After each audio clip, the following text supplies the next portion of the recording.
Hare Krishna, buenos días a todos. Aprovechando que es día sábado, que por condiciones climáticas, más allá de nuestra voluntad, hoy no fuimos a poner el estante, mañana sí de Sankirtan. Y voy a aprovechar para leer un artículo muy interesante. Voy a cambiar la cámara de Prabhu Karma Das. Ahora sí ya. Ok, aquí lo vamos a poner.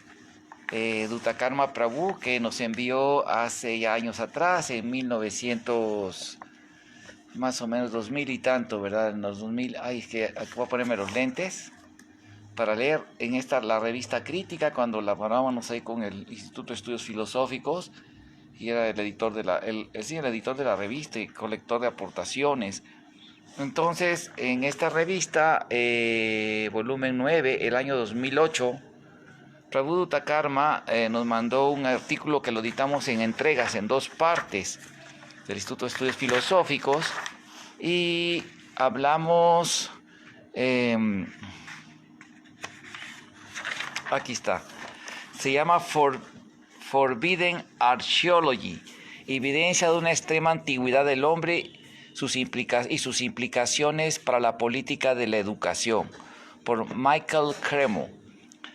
Prabhu Dutta Karma nos mandó este artículo, lo voy a leer el Astra, es un Astra chiquito, dice, está en inglés, dice, el doctor Cremo muestra su descubrimiento en esta conferencia para la Facultad de Educación, Universidad de KwaZulu-Natal, Edwood Campus de Sudáfrica, en cooperación con el Comité Provincial de la Conferencia, o sea, del Congreso de mayo 4 de 2006.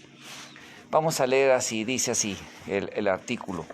Vamos a leerlo, dice: damas y caballeros, esta es mi primer visita a Sudáfrica. Yo asistí en 1999 a la Universidad de Cape Town, cuando expuse en el cuarto Congreso Mundial de Arqueología. Durante este año he sido invitado como conferencista en las universidades de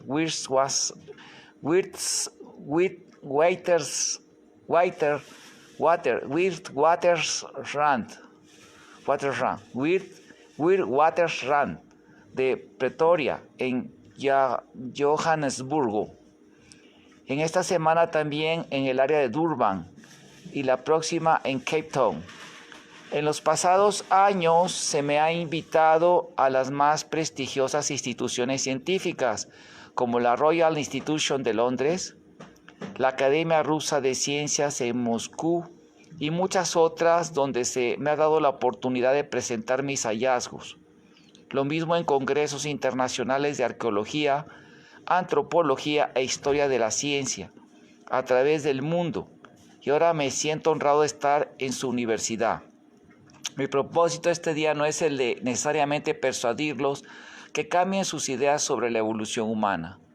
Más bien es actualizarlos que en el campo de la arqueología e historia de la ciencia existen algunos investigadores, donde me incluyo, quienes no aceptamos las concurrentes teorías de la evolución humana o las teorías de la evolución en general, y que este hecho tiene algún significado para la política de la educación. Sobre el tema del origen del hombre, en los recientes tiempos los arqueólogos se han vuelto interesados en que las disciplinas que estudian la antigüedad y orígenes humanos se observen desde una perspectiva cultural diferente. Por largo tiempo la pauta ha sido dominada por una perspectiva angloamericana, pero ahora muchos arqueólogos se han vuelto atraídos en observar la disciplina desde otras ópticas, como la africana, la nativa australiana o asiática. Desde 1973 mis investigaciones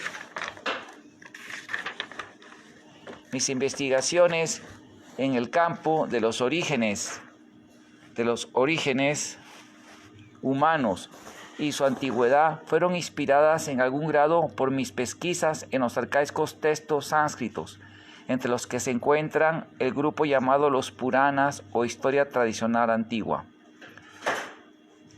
En estas crónicas se encuentran datos interesantes para la historia de la ciencia y nos informan que los humanos han existido desde el principio de la vida sobre la Tierra. Si ustedes están interesados en aprender más acerca del concepto y extrema antigüedad humana, cómo se relaciona con la evidencia física descubierta, podrían echarle un lente a mi ponencia Puranic Time and the Archaeological Record, el tiempo puránico y el registro arqueológico, presentada en el Tercer Congreso Mundial de Arqueología en New Delhi, 1994, y publicado en el volumen de memorias Time Archaeology, Routledge, London, 1999, editado por el especialista T. Murray. Estos hallazgos de presencia y extrema antigüedad se encuentran en otras tradiciones, aunque de hecho el concepto es diferente a la idea soportada por los seguidores modernos de Darwin. Ellos creen que la vida empezó hace 2 billones de años. Los primeros primates vinieron a existir hace 40 millones de años. Los primeros homínidos y hombres mono aparecieron hace 6 millones. Y finalmente ellos dicen que los seres humanos como nosotros venimos a existir hace 150.000 años. Además dictan que toda la evidencia física soporta su panorama evolutivo del Génesis. No obstante, hace años, cuando empecé la investigación en la historia completa de la arqueología, descubrí algo diferente. En los pasados 150 años los especialistas han descubierto abundante evidencia que los humanos han existido desde el principio de la historia de la vida sobre la Tierra. Estas pruebas consisten en los esqueletos humanos junto con restos, huellas y artefactos de muchos millones de años de antigüedad. De hecho, documenté esta evidencia en mi tratado Forbidden Archaeology, junto con el Dr. Richard L. Thompson. Este fue un escrito de 900 páginas dirigido a la audiencia científica. Dicho texto fue comentado en los journals más profesionales que tratan con el origen y la antigüedad del hombre, tales como American Journal of Physical Anthropology, Georgiology, Journal of Field Archaeology, Antiquity Le Homme, Le Anthropologie, el British Journal for History of Science, Social Studies of Science, Ethology, Ecology and Evolution. Debido a que los hallazgos nos dirigieron hacia un escenario que contradice el paradigma evolutivo, esto lo hizo un objeto de controversia. Y varias de las reseñas, como es de esperarse, no fueron del todo a favor. Sin embargo, algunos de los críticos sostuvieron que el tratado tiene algún valor. Por ejemplo, los historiadores de la ciencia David Aldrich y su estudiante Jock Woodcock escribieron un artículo en su tratado Social Studies of Science, volumen 6, número 1, 1996, al final donde ellos se cuestionan, ¿ha hecho Forbidden Archaeology alguna contribución al cuerpo de la literatura sobre paleoantropología? Ellos se contestan, nuestra respuesta es un sí, por 2 razones. Primero, mucho del material histórico que los autores exhumaron que no había sido escudriñado antes con tal detalle. Segundo, Cremo y Thompson han levantado un problema central concerniendo a la escasez de certitud de los clamores científicos, ya que actualmente muchos científicos claman que su teoría evolutiva del origen del hombre es absolutamente cierta. Woodcock y Aldrich piensan que hicimos un buen trabajo en problematizar el clamor de certitud absoluta. Forbidden Archaeology ha salido en un tratado de divulgación llamado Historia Oculta de la Raza Humana, el cual se ha traducido en casi 20 idiomas. La evidencia documentada en este tratado no era bien conocida entre la mayoría de los científicos o el público en general, debido a lo que llamo el proceso filtro de conocimiento. No estamos hablando de una conspiración satánica de supresión de la verdad. Más bien se trata de un fenómeno conocido por los sociólogos, historiadores y filósofos de la ciencia. La preconcepción teórica comúnmente determina cómo la evidencia es interpretada. Yo he tratado de mostrar cómo este proceso opera en los estudios sobre la antigüedad de los orígenes humanos. El filtro de conocimiento es una metáfora para el dominante consenso entre los científicos sobre el tema discutido. Los reportes de evidencia que reconfortan este consenso pasan muy fácilmente a través de este filtro social o intelectual.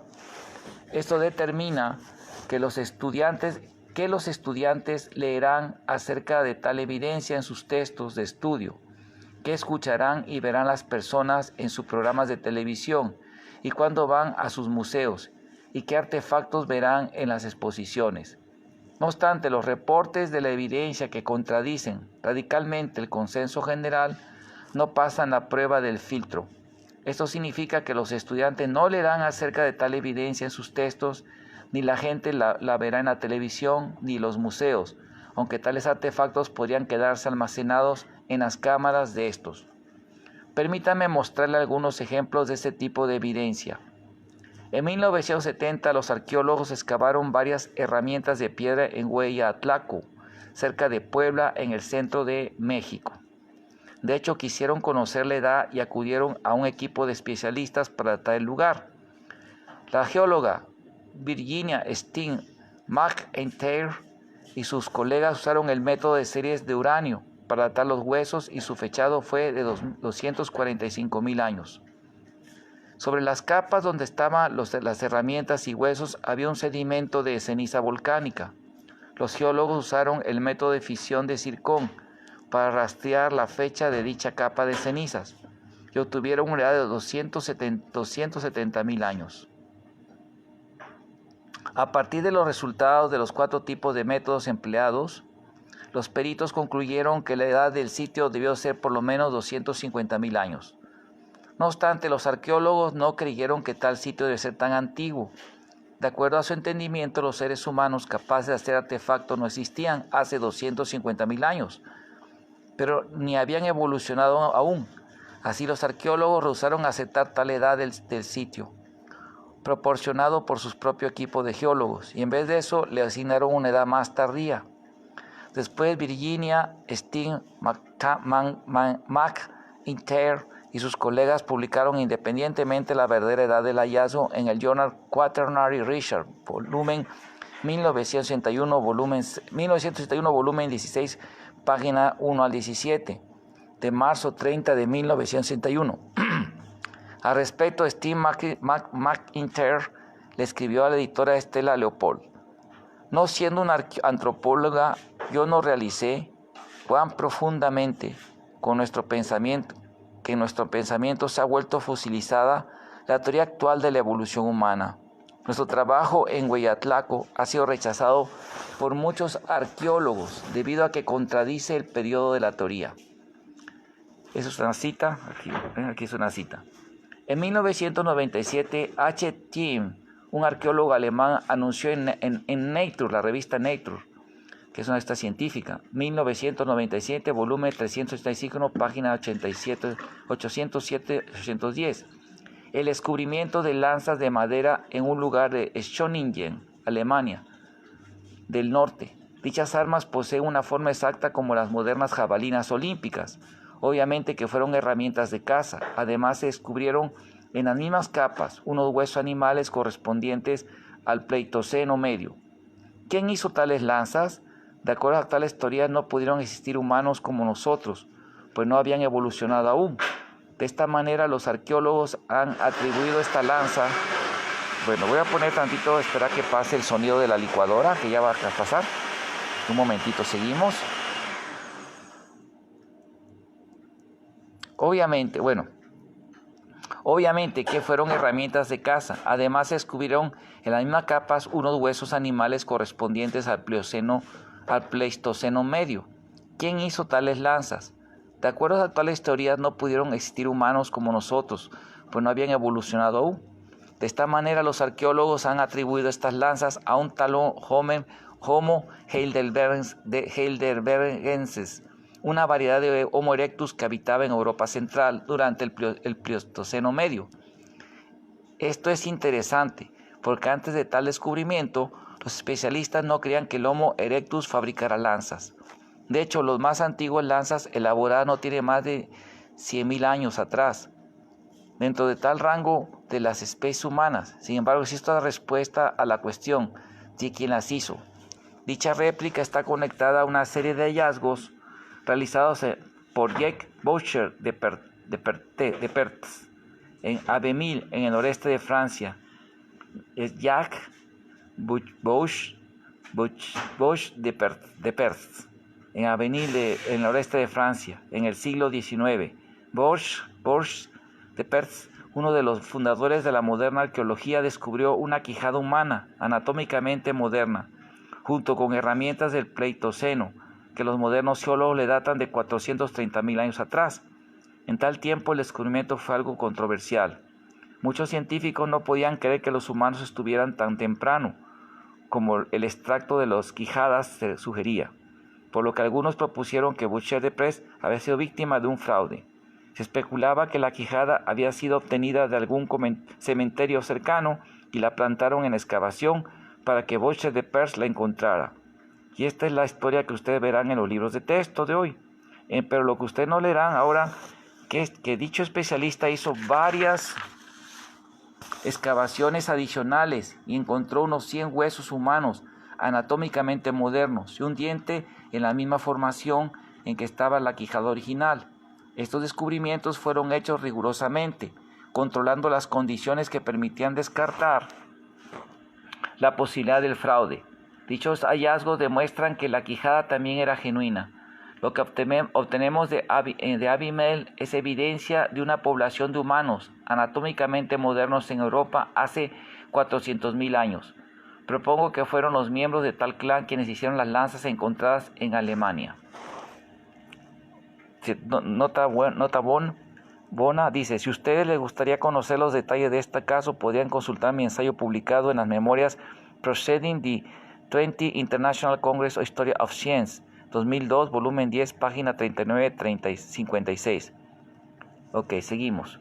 En 1903, el científico alemán Hans Reck encontró un esqueleto humano con anatomía moderna en la capa 2 de Olduvai Gorge, en África. De acuerdo a los modernos geólogos, dicha capa corresponde a 1.5 y 1.7 millones de años. Ya que el esqueleto estaba sobre esta capa, debió tener al menos 1.15 millones de años de edad. Reck afirmó que dicho esqueleto estaba firmemente introducido en la roca. Él lo sacó con martillo y cincel. Los detalles de tal descubrimiento, con las citas del reporte original, pueden ser encontrados en mi obra, Forbidden Archaeology, página 628. En 1974, René Proch publicó una datación de 16.000 años utilizando el radiocarbono a uno de los fragmentos, alegando que era del esqueleto original. 4. Journal of Human Evolution, página 3, volumen 3, página 379. Y en 1974, René Proch publicó una datación, dicho fósil, excepto la cabeza, se perdió durante los bombardeos sobre Alemania en la Segunda Guerra Mundial. No obstante, no hace mucho tiempo Proch fue forzado a renunciar a su puesto de profesor en la Universidad de Frankfurt, después que un comité de científicos reveló que él había falsificado docenas de fechas con el radiocarbono en el curso de su carrera, por lo que la plantada al esqueleto Reck es sospechosa. La más evidente data de tal reliquia permanece en el reporte del descubrimiento original, que establece con rigor que la capa alta 2 de Olden George en África, la cual retrasa la edad a 1 millón de años en el pasado. En 1979, Mary Laker anunció el hallazgo de huellas en Leotoli, Tanzania. Las pisadas se encontraban en las capas de ceniza volcánica de 3.7 millones de años. Ella afirmó que tales huellas fueron en forma distinguible de humanos anatómicamente modernos. Otros científicos aceptaron, por ejemplo, Tim White señaló, no hay error alguno, son como las pisadas del hombre moderno. Mary Laker no cree que los humanos modernos estaban presentes hace 4 millones de años. Entonces, ¿cómo explicó tales pisadas? Ella propuso que debió haber existido un hombre mono en tal tiempo que su pie era idéntico al de los hombres modernos. Aunque esto es posible, en el presente no hay evidencia física que sustente tal idea. Ya tenemos esqueletos de hombres mono de tal edad. Se llama Australopithecus. Y la estructura de sus pies es diferente a la del ser humano moderno. Quizás en el futuro alguien descubrirá tal hombre mono de 3.7 millones de años con pie moderno, pero en el presente la única criatura que conoce la ciencia que tiene tal tipo de pies es el hombre moderno. Entonces, ¿qué fue lo que Mary Laker descubrió? Sospecho que una evidencia que los humanos como nosotros estaban presentes en África hace 3.7 millones de años. A mediados del siglo XIX, Carlos Ribeiro fue el director del siglo XIX. Carlos Ribeiro fue el director del Departamento de Geología de Portugal. Como muchos de los especialistas de su tiempo, era también arqueólogo. Él descubrió, en geología, perdón, también arqueólogo. Él descubrió en su país cientos de artefactos humanos pertenecientes a las formaciones del Bajo Mioceno hace 20 millones de años. Él determinó que esos artefactos no pudieron estar en estas formaciones desde los niveles más recientes. Ribeiro exhibió los hallazgos en el Museo de Geología de Lisboa. No obstante, si ahora ustedes van a tal museo, no los verán, pues son mantenidos fuera de los exhibidores, de los gabinetes. Algunos años atrás estaba preparando una ponencia para tales reliquias, que presenté en un encuentro de la Asociación Europea de Arqueólogos del 2000, de la cual soy miembro. Durante mi investigación, fui a Lisboa y recibí permiso del director del Museo de Geología para estudiar y fotografiar los artefactos de Ribeiro. A partir de mis estudios de los mapas de dichos especialistas y sus notas en los archivos del museo, fui capaz de ir al trabajo de campo en dicho país y localizar algunos sitios donde él encontró los artefactos, incluyendo unas marcas sobre el punto extremo. Como mencioné, Ribeiro había mostrado estos descubrimientos y otros en dicho museo, con la evidencia que indicaba el Mioceno bajo de 20 millones de años. Después de su muerte, sus colegas hicieron algo interesante. Dejaron los artefactos, pero lo atribuyeron a un nivel nuevo para datarlos como edades más tardías que se acomodaran a los moldes de la teoría de la evolución. Finalmente, la próxima generación de encargados removieron toda la colección de los exhibidores. Ustedes pueden encontrar un análisis completo de tales descubrimientos con las citas de los reportes originales en mi obra. Ese es Forbidden Arqueología, página 213. Bueno, vamos a leer la segunda parte ya para terminarla. Está muy interesante. Es una diplomita ahí que nos dieron en La Salle por los programas así de encuentros interreligiosos que nos invitan. Ok, vamos a ver. Seguimos, parte 2, Forbidden Arqueología, extrema antigüedad del hombre y sus explicaciones para la política de educación, Michael A. Cremo. Ok, seguimos. A mediados del siglo XIX se descubrió oro en California. Con el fin de adquirir el metal precioso, los mineros perforaron túneles dentro de las montañas de Table Mountain, en Ptolemy County, California. En estos túneles profundos, en la roca sólida, los miembros encontraron huesos y artefactos humanos. Los descubrimientos a los que se incluían fósiles de plantas y animales de características propias del Eoceno temprano, de hace 50 millones de años, fueron realizadas en la capa que lleva oro. Los antiguos canales del río estaban enterrados por cientos de metros de los depósitos volcánicos. Usando el método de potasio-argón, la fecha que marcan era de 20 a 33 millones de años. Los descubrimientos fueron cuidadosamente documentados por el doctor G. D. Whitney, el jefe del Departamento de Geología del Gobierno de California, en su libro, que se llama The Aphorous Gravels of the Sierra Nevada of California, publicado en la Universidad de Harvard en 1880. Ok. Él dictaminó que no existía evidencia que tales artefactos pudieran haberse introducido de los niveles altos más recientes. No obstante, no escuchamos mucho sobre estos dichos hallazgos en nuestros días. Al respecto, el antropólogo William Holmes censuró: quizás si el profesor Whitney hubiera apreciado el relato de la evolución humana como se entiende hoy, hubiera escatimado en anunciar las conclusiones formuladas por oponerse directamente al arraigo de testimonios con los cuales se estaba confrontando. Esto lo dijo Smithsonian Institute Annual Reporte de 1998 a 1999, página 424. Muy bien. En otras palabras, si los hechos no son a favor de la teoría de la evolución humana, tales hechos deben de hacerse a un lado, y esto es lo que pasó. Sin embargo, algunos de los artefactos de las minas de California aún se encuentran en la colección de Fort Pierce Museum de Antropología de la Universidad de California en Berkeley. Hace unos pocos años estaba investigando para una ponencia sobre tales vestigios, lo cual fue presentada en el Congreso Mundial de Arqueología 2003, por lo que recibí permiso de los oficiales del museo para estudiar y fotografiar los artefactos, pues no están al público, se encuentran almacenados en la bodega a varias millas de distancia. Por estudiar los mapas originales de Whitney junto a sus anotaciones me permitió ir a la zona, a Table Mountain, y relocalizar algunos de los túneles de las viejas minas de oro del siglo XVIII, donde estos artefactos se descubrieron originalmente. ¿Qué tan lejos nos podemos remontar en el tiempo con evidencia como esta? En diciembre de 1862, el siguiente reporte breve pero intrigante apareció en el Journal of Geology. En McCuppin County, Illinois, unos restos humanos fueron recientemente encontrados sobre un pedestal de carbón mineral. Dentro de esa roca de pizarra de 40 pulgadas, bajo 90 pies de profundidad. Los huesos fueron hallados, estaban cubiertos con una corteza de materia sólida, pulida tan negra como el carbón. Al extraerlos, dichos huesos eran blancos y naturales. El carbón mineral en que dichos esqueletos se encuentran tiene al menos 286 hasta 320 millones de años.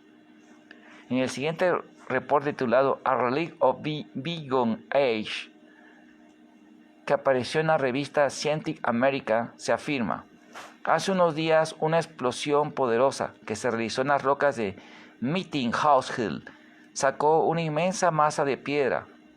Algunos de los pedazos pesan varias toneladas y esparció fragmentos en todas las direcciones. Entre ellos se descubrió un vaso metálico en dos partes, alquiladas separadamente por la explosión. Al reunirlas se formó un vaso campanudo. Por un lado tiene 6 figuras, una flor y un ramillete, bellamente embutido con pura plata, y una vid o corona. Alrededor de la parte más baja del vaso, también empalmado con planta, este vaso curioso y desconocido surgió de la piedra sólida, 15 pies debajo de la superficie. El hallazgo es digno de investigación, como no existe ninguna contrariedad en el caso. Esto es el Scientific American, junio 5 de 1852. De acuerdo con la más reciente mapa de la US Geological Survey del área de Boston, Dorchester, la roca sólida ahora llamada conglomerado Roxbury es de la era precámbrica, 600 millones de años de antigüedad. O sea, aquí podemos ver cómo estos hallazgos se reportan en muchas revistas científicas cuando la teoría evolutiva todavía no estaba bien, ¿cómo se llama eso? No estaba bien avasallada, no se había adoptado. Los evolucionistas todavía no habían, digamos, tomado total poder de la academia como ahora, ¿verdad? Entonces vemos cómo se publicaban esto. Ahora lo que se hace es que, como dice aquí Prabhu, no se publican esos datos. Podría continuar con ustedes por muchos meses explicando un caso tras otro, pero existen cientos de estos testimonios en la literatura científica de los pasados 150 años.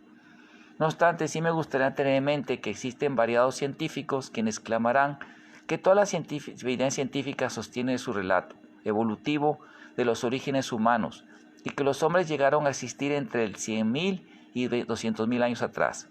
Sin embargo, los hechos son que no necesariamente la evidencia física soporta su idea. Cuando observamos cuidadosamente todas las pruebas de primera mano en los reportes científicos originales de los descubridores, encontramos una serie de hallazgos de huesos, huellas y artefactos humanos que van al principio de la historia de la vida en la Tierra. Esto es consistente con los restos de los relatos de los orígenes humanos encontrados en las crónicas de diferentes tradiciones humanas, entre ellas los Puranas, etc. ¿Cuál es el significado de esta evidencia? En una correspondencia con uno de los principales arquitectos de la moderna teoría de la evolución, William W. Howella,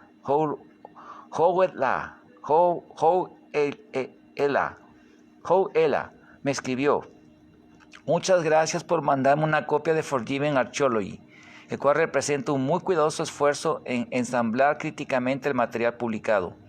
Muchos de nosotros erróneamente o no vemos la evolución humana, con el hombre emergiendo muy tarde, al tener a los hombres modernos apareciendo con detalle tan temprano, de hecho un tiempo cuando ni los más simples primates no existían como posibles ancestros, sería devastador para toda la teoría de la evolución. En esta presentación me he enfocado con la evidencia física que contradice la teoría de la evolución humana popular. No obstante que alguien podría cuestionar, ¿qué hay sobre otras especies? ¿Habrá evidencia fósil que contradice el relato evolutivo de las plantas y los animales? Positivamente existe tal prueba. Permítame presentar solo un par de ejemplos. Hasta muy recientemente los científicos creían que los mamíferos llegaron a existir durante la era mesozoica, la era de los dinosaurios, pero hubo pequeñas criaturas del tamaño del ratón. No obstante, al año pasado en China, los investigadores anunciaron el descubrimiento de un esqueleto de un mamífero mesozoico de proporciones 20 veces mayores que las que cualquiera conocido en tal tiempo. El animal del tamaño de un perro, y los científicos encontraron evidencia que había sido matado y devorado por un dinosaurio pequeño. El reporte fue publicado en Nature, la revista Nature, de enero 13 de 2005. ¿Quién sabe cuál será el próximo descubrimiento? El paleontólogo Mi Yan del American Museum of Natural History dijo: esta nueva evidencia nos da drásticamente un nuevo escenario, o sea, un nuevo y drástico panorama de la historia de la vida animal sobre el planeta. Si el tipo de evidencia que he presentado es considerado, nuestro panorama de la historia de la vida en la Tierra será aún más drásticamente nuevo y diferente. Pero, ¿qué hay sobre la vida vegetal? Existe evidencia física que contradice el relato evolutivo de las plantas. Algunos años atrás, cuando las cosas estaban más pacíficas en esa parte del mundo, fui a las montañas del Sal Rain de Pakistán para visitar un sitio donde algunos interesantes descubrimientos paleobotánicos se realizaron. A principios de 1940, los geólogos y paleobotanistas trabajaban en la Geological Survey of India, incluyendo Birbal Sahni, explorando las montañas Sal Range. Descubrieron en la profundidad de las minas de sal de Keore George evidencias de la presencia de plantas florales avanzadas, angiospermas, plantas de hoja verde, gimnospermas e insectos del periodo temprano cámbrico, cerca de 600 millones de años. De acuerdo a las ideas estándares evolutivas, ni plantas terrestres ni animales existían en tal tiempo. Las plantas florales y los insectos se cree que llegaron a existir cientos de millones de años después. ¿Qué hay acerca de la biología molecular y genética? ¿Existirá evidencia en estos campos que demuestren los orígenes evolucionistas de tales formas modernas de vida, incluyendo los seres humanos? Esta creencia es sostenida con pasión entre los científicos. Sin embargo, la primera cosa que los entusiastas de tal idea deberían decir es: ¿cuál fue la primera cosa autoorganizada de químicos en la historia temprana de la Tierra? Las supuestas respuestas se aseguran en los libros de texto. No obstante, ningún científico en la actualidad puede demostrar cuáles químicos combinados con precisión se pueden transformar exactamente en tal cosa viviente, unidad autorreproductiva. Por lo tanto, la idea de la vida autoorganizada a partir de químicos permanece como una creencia, más no como un hecho. Permítanme asumir en beneficio del argumento la existencia de alguna criatura primaria unicelular. Después tenemos que maravillarnos de cómo esa única criatura unicelular se transformó en algo como un ser humano, con trillones de células hiperorganizadas en órganos muy complejos, tal como el ojo humano. Estamos hablando como si esto pasara por evolución, pero debemos recordar que es la evolución en la ciencia genética de nuestros días. Los evolucionistas dirían que hubo cambios genéticos que resultaron en cambios físicos, haciendo que los organismos sean más o mejorados. De esta manera, si queremos explicar el origen del ojo, los evolucionistas propondrían que hace tiempo existió algún animal primitivo que no había desarrollado los ojos. Ellos deberían tener la estructura que dirigiera a tal mayor desarrollo del ojo para los descendientes de la supuesta criatura, y después tendrían un segundo cambio genético específico a otro. Y no solo tienen que explicar la estructura física del ojo y en qué manera, sino también el nervio óptico del ojo, el nervio óptico y la estructura neuronal dentro del cerebro, capaz de recibir señales del ojo y convertirlas en exhibición visual. Los evolucionistas claman que esto fue pasando. Hubo una serie de cambios genéticos que dirigieron una serie de cambios físicos que llevaron hacia el ojo humano. Pero si los cuestionamos cuáles fueron los cambios específicos o cómo exactamente condujeron hacia los cambios fisiológicos requeridos en el organismo, no pueden reportar. No encontraron una explicación detallada en ninguna publicación científica. Eso significa que esto está pasando de otra manera. Por lo tanto, en resumen, existe una suma de evidencia física que contradice la teoría popular de la evolución. Se conserva también evidencia física que contradice los relatos de la teoría de la evolución animal, de insectos y plantas. Aún más, esta teoría no ha sido demostrada por la genética o la biología. molecular, la biología molecular. Como dije al principio, no estoy necesariamente tratando de persuadirlos como educadores y constructores de la política de educación de que cambien su visión personal sobre las cuestiones de la evolución humana. Todo lo que he dicho es de hecho una materia de debate y existen diferentes opiniones y ustedes son lo bastante maduros como para ser persuadidos de aceptar mi teoría antievolutiva. No obstante, espero convencerlos de que existen visiones alternativas sobre el origen de las especies y que han sido respaldadas por evidencias físicas y que hay algunos especialistas quienes estamos presentando tales descubrimientos sobre dichas posturas alternativas en el mundo de la ciencia. Además, estamos haciendo estas presentaciones en las más destacadas instituciones científicas, en congresos científicos y publicaciones de ciencia. Si estas versiones alternativas están siendo representadas y consideradas seriamente en el mundo de la ciencia, ellas deben ser presentadas en los salones de clases. Ahora, permítame ser honesto. Las corrientes alternativas al darwinismo, de una forma u otra, son teístas. Los creacionistas de varios tipos son ampliamente abiertos con las perspectivas teístas. Los sustentantes de la modesta teoría del diseño inteligente no son tan abiertos, pero todos saben que el designio tan mencionado se refiere a Dios. ¿Deben las alternativas teístas permitirse en los salones de clases científicas? Una cosa que los educadores y los planificadores de la educación deben considerar antes de responder es: ¿cuál es la creencia de los estudiantes y sus padres? La educación, estoy hablando aquí acerca de la educación oficial, es un servicio público sostenido por los pagos de impuestos de las personas, por lo que es natural que las opiniones de la gente deben ser un factor significativo al tomar decisiones sobre la política de educación. Algunas estadísticas se han realizado sobre el tema. Como soy de Estados Unidos, les daré resultados de un estudio allá.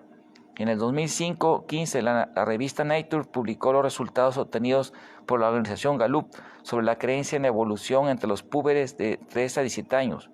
El sondeo descubrió que tan solo el 18% cree que el hombre viene de la evolución de los hombres monos, sin existencia de Dios. Cerca de un 43% cree que Dios creó al ser humano a través de un proceso evolutivo de los primates.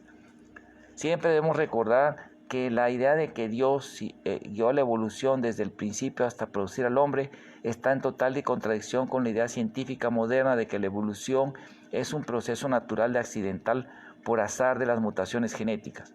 Finalmente, las cifras descubrieron que 38% de los adolescentes creen que Dios creó al hombre desde el principio tal y como son actualmente. Esta visión es la que a mí mi investigación me dirige. Y que hay acerca de los adultos. De acuerdo al mismo sondeo por Gallup, solo 35% creen en la teoría de la evolución como algo soportado por la evidencia científica. Los profesores, como los planeadores de las políticas educativas, deben tomar en cuenta estas creencias de sus estudiantes, como la de sus padres. Algunos educadores y planeadores de la política educativa naturalmente tendrán esta cuestión. ¿Debería Dios tener un lugar en las clases de ciencias naturales? ¿Constituiría una violación a la separación entre la Iglesia y el Estado? Lo cual son los fundamentos del Estado secular moderno.